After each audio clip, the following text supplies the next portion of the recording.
네, 여러분 안녕하세요. 소비난 중국어의 소빈입니다. 제가 오늘은요, 중국 드라마를 한 편 소개해 드릴까 합니다. 제가 오늘 소개해 드릴 드라마 제목은요, 금심사옥이라는 드라마인데요. 이 드라마는 지금 한국 그 중화TV 채널에서 방영 중에 있고요. 이 드라마는 중국 텐센트 TV에서 올해 2021년 2월부터 4월까지 총 45부작으로 방영이 된 드라마입니다. 근데 이 드라마가요, 방영한 지 일주일 만에 10억 뷰를 달성을 한 드라마로도 아주 유명합니다. 그만큼 중국에서 인기가 많았었다고 하는데, 한국에서도 이 드라마를 이미 알고 보고 계시는 분들도 많더라고요. 네, 그래서 오늘 이 드라마에 대해서 간단하게 소개를 해드릴까 합니다. 네, 이 금심사옥이라는 드라마는요, 중국어 이름으로요, 진신시위라고 하는데, 이 의미를 보자면 옥처럼 아주 고운 마음이라는 의미를 가지고 있습니다. 그리고 이 드라마는요, 집안 내에 암투극이 벌어지는 것을 그린 그 중국 사극 드라마거든요. 그래서 사극 드라마다 보니까 내용뿐만 아니라 볼거리도 많은 것들이 특징이라고 할 수 있습니다. 그리고 이 드라마의 남자 주인공은요, 종한량이라고 한국에서 많이 알고 계시죠? 네, 종한량이라는 남자 배우와요, 단송윈이라고 하는 여자 배우가 맡았습니다. 그래서 이 드라마 내용을 좀 간단하게 소개를 해드리자면요, 이 남자 종한량 남자 배우의 극중 역할은요, 서영입니다. 이 서영이는요, 아버지랑 형이 갑자기 역적으로 몰리면서요, 이 서씨 가문의 집안을 본인이 책임을 져야 하는 그런 인물로 그려지고 있습니다. 그리고 여자 주인공은요, 11랑입니다. 11랑이라는 역할을 맡았는데, 내용을 좀 간단하게 소개를 해드릴게요. 이 서영이 남자 주인공이요, 원래는 본처가 있었습니다. 그 본처 이름이요, 원랑이라는 본처인데, 처음에는 둘이 사이가 아주 좋았어요. 아주 사이가 좋았는데, 이 남자 주인공이 이제 집안을 일으켜야 되기 때문에 바깥일에만 신경을 쓰다 보니까 이 원 부인이 병을 얻게 되면서 시름시름 앓다가 결국엔 한 명의 아들만 남기고 죽게 됩니다. 근데 이 죽기 직전에 이 혼자 남은 아들의 장래와 미래가 너무너무 걱정이 되는 거예요.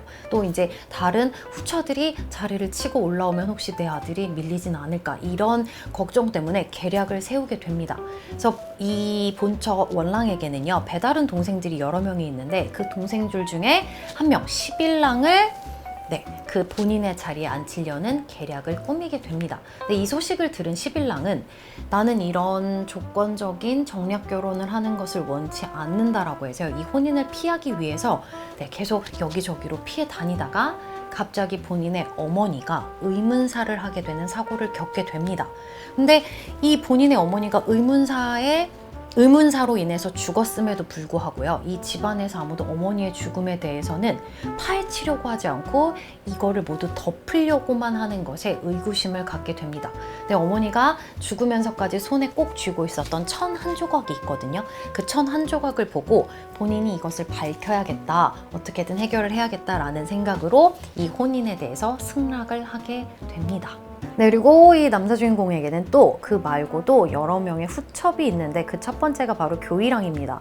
이 교이랑은요, 이 남자 주인공을 몰래 흠모를 계속 해왔어요. 그래서 원랑이 죽으면 본인이 본처 자리를 차지를 하려고 기다리고 있었는데, 원랑이 본인의 배다른 동생인 11랑을 자리에 앉히게 되면서 이 11랑을 어떻게든 없애고 본인이 그 자리를 차지하려고 고군분투를 하는 이 드라마에서 아마 가장 악역이지 않을까 싶습니다. 네, 그 다음으로 나오는 첩은요, 바로 문희랑입니다. 문희랑은요, 장사꾼의 딸이다 보니까 이 남자 쪽 집안이 어려웠을 때 물질적으로 도움을 많이 줬던 집안이에요. 그러면서 이렇게 혼인이라는 거를 맺게 됐는데, 장사꾼 집안이다 보니까 어떤 환경에 의해서 태세 전환은 상당히 빠른 편입니다. 하지만 돈 얘기가 나오면 너무 서스럼 없이 얘기를 하는 그 천박함 때문에 남편이 본인을 좋아하지 않지만 그 부분을 잘 모르고 있는 역할로 나옵니다.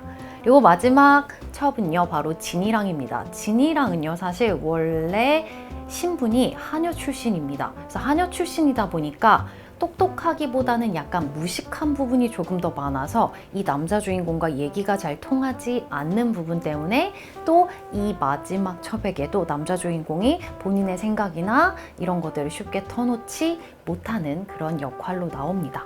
그래서 여기 지금 남자 주인공은 이렇게 본부인과 이렇게 여러 명의 후첩들을 데리고 있지만 첫 번째는 너무 많은 생각 때문에 계략을 꾸미는 악령, 그리고 그 다음 사람은 또 천박함 때문에, 그 다음 사람은 무지함 때문에 이 남자 주인공은 그 어느 누구에게도 본인의 마음을 터놓지 못하고 기대지 못하는 그런 역할로 나옵니다.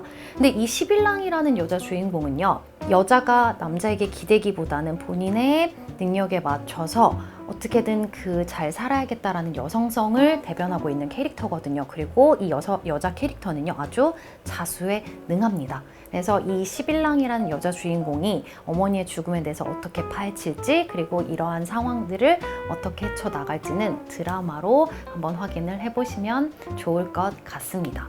그래서 이 드라마에 대해서 얘기를 하기로는요, 예전 중국의 사회뿐만 아니라 우리나라의 사회도 조금 반영을 한다는 얘기가 있더라고요. 여자가 어떤 남자를 만나서 그 여자의 신분이나 위치가 바뀐다라는 내용을 좀 담고 있는 부분에서 그런 얘기를 하는 것 같은데, 또 그 속에 있는 11랑이라는 이 여자 캐릭터가 본인만의 인생과 본인만의 행복을 찾아가는 부분 역시 담고 있어서 이런 부분까지 생각을 하시면서 좀 보면 조금 더 재밌을 것 같고요.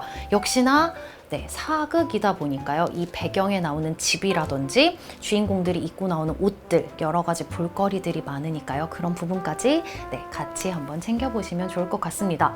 요즘 갑자기 날씨가 너무 많이 추워져서 외출하기도 좀 겁날 때 집에서 따뜻하게 맛있는 간식 먹으면서 이렇게 재밌는 중국 드라마 한 편 보는 거, 생각만 해도 저도 지금 너무 행복한 것 같은데, 여러분들도 한번 이렇게 주말에 시간 되실 때 따뜻하게 중국 드라마 한 편 보시길 바라겠습니다. 해서 제가 오늘 준비한 내용은 여기까지고요. 오늘 영상 역시 재밌었다면 구독과 좋아요 부탁드리겠습니다. 저는 지금까지 소비넌 중국어의 소빈이었습니다. 우리 다음 시간에 또 만나요. 바이바이.